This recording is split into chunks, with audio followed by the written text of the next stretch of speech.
Okay, we're here with PHOSPHOR. You've just played here in Köln at the Tsunami. My first question is, how did the band form? So we started off as me and Jake. We started off like a kind of shoegaze two-piece, and then we started adding in synths. And we thought, how can we play this live? So we needed someone else. So we were searching on Gumtree and we found Helen's ads, and she mentioned all the bands that we loved. So we thought she's perfect for us, and we got into contact. And she took a while to reply. So we thought, oh God, she's not interested. So, but then she replied, and we met up, we practiced, and we've grown as us three now. Like, I can't imagine PHOSPHOR without her. So. And how did you choose the name? It came from being kind of shoegaze at the start, and to do with light and dark, because the music we were making was quite dark, and we never saw ourselves as like gothic or anything, so we kind of wanted to keep it quite open so we could change the sound a little bit. And stuff with like, it doesn't really, it's a good name to reflect the kind of darkness that we make, but also the light that we bring to people's lives, I guess. With the music. I don't know. A light in the dark. Yeah, exactly. Because our sound is very melancholic, but we don't want to be classed as, gothic and just about dark. We like to have a bit of light songs, fun songs as well. Yeah, because your music is a mix of a lot of different things. Yeah, because we don't set on making a certain sound.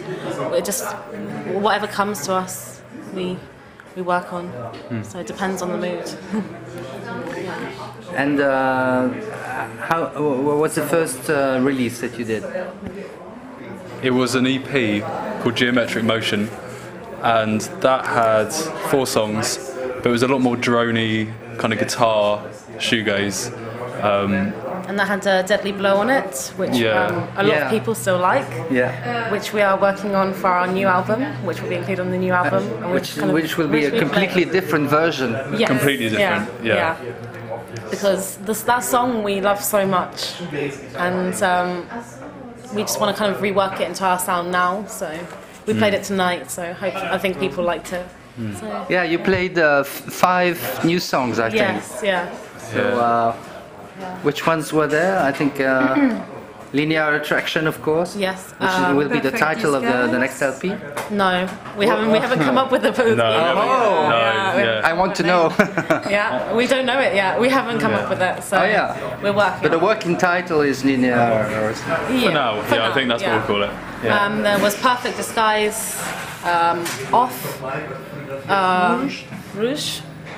Survive, Disguise, and Perfect Disguise. Yeah. That's it. And Cuckoo Dream. Yeah. And Deadly Blow. And Deadly Blow, which is old but new. So can you tell me a few words, each of you, what is your background? Yeah, Jake.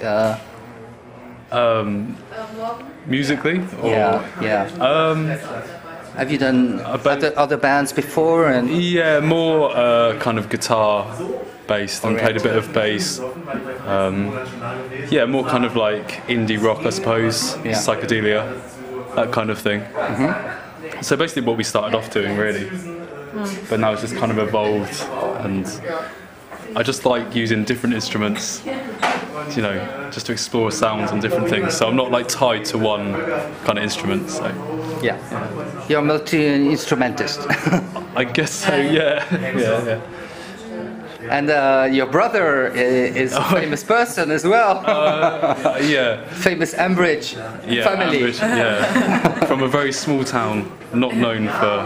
Which town? A small town called Newbury. So. About like 60 miles from London. So it's weird that we've both kind of played similar gigs in a similar scene, but it's good. Yeah. Do you see a link between the kind of music that you play, you and your brother? In a way, we like different music. So I like more guitar-based, and then he likes a lot of electronic, techno, noise. And then we kind of join in the middle because we both like synth music. Yeah. He does like guitar music as well. And I guess just growing up that we were just told to be very open, and like the house was always full of music. So yeah, just kind of grew from that. Okay. Yeah. Natalia? I hadn't been in any other bands before I met Jake, but my father is an amazing guitar player, so I've always had it in my blood, you know, seeing him playing guitar and being surrounded by music. But I've always wanted to do music, but never met anybody like to share that with. And then I met Jake, and he taught me guitar, and then from there, like my creativity like sparked, and it hasn't stopped. So, yeah. Have you always lived in London, or no? Are you from Italian origin? Yes. Yeah, but I've always lived outside of London.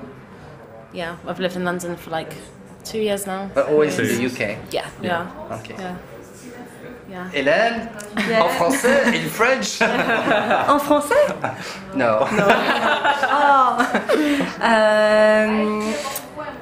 Before moving to London, I was in a band in Paris, but it was more like industrial metal. Oh. Yeah, and I was a singer, so it's the first band where I play the synths. So it was an ad via an ad that you kind of met them. I just moved to London, and I wanted to go on to do music, but I wanted something more, with a lot of synths, more electronic, and so I think it was a good opportunity. Yeah, exactly. I think I found the perfect band for we were that. really lucky to find At first, though, when you joined, we weren't that electronic, were we? We were after a synthesizer, but then... Yes, but that's why Unconsciously. I didn't answer like right now. It's exactly what I was thinking about it. Like it's not exactly what I want, but it's. But as soon as she joined, we all really started playing interesting. synth. So the synths and guitars.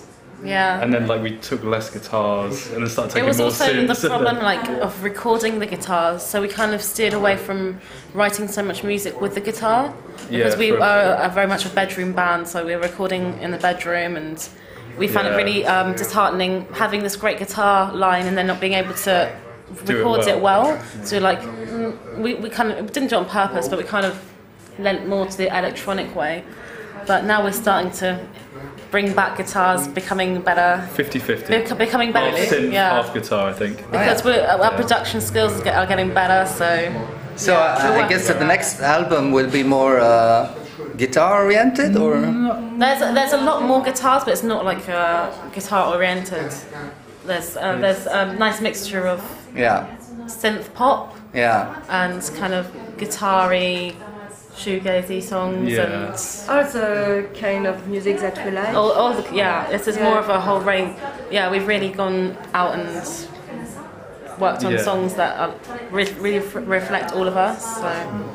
And talking about style, what would you say were your biggest influences?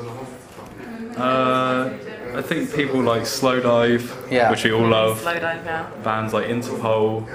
I'd probably say bands like Portishead, just the way that they use different instruments. Yeah. Because we like to swap around a bit when we're writing songs. Depeche Mode. Cocteau Twins. Yeah, definitely. Susie and the Banshees. Hate Rock. Yeah. HTIP. Yeah. After seeing them live, we were like, whoa. Really? Yeah. Yeah. There are a lot of bands that influence us. I mean, like I take influences from a lot of things and then it kind of mix it in to how I want, really. From a lot of, like even movies, just anything I see influences me. But I think we are not really thinking about it. Yeah, I mean, just for me, unconsciously. For me, I try not to listen to anything while I'm recording, so it doesn't influence how because I like to just record from what's coming within, So if I've been listening to someone, instantly it's going to reflect what I'm playing. So I try not to listen to anything for like a month, just so that it's just all coming from to make me. it clean. Yeah. And what about the topics? Who's writing the lyrics, basically? I write the lyrics. You write the lyrics? Yeah. So what the topics are basically? There's a lot of topics. The city, being modern life. Yeah, because I wrote that when we first moved to London, and I felt very lonely in a big city, so that's where that came from. And I think Helen can reflect on that as well, living in London, well, when she lived in London, feeling alone, so yeah. There's a lot of topics I cover in my lyrics. And a little bit of fetish as well? Are you talking about Skull? Yeah. No, Skull's not about, it's actually about domestic violence. Yeah. Yeah. Okay. So, yeah.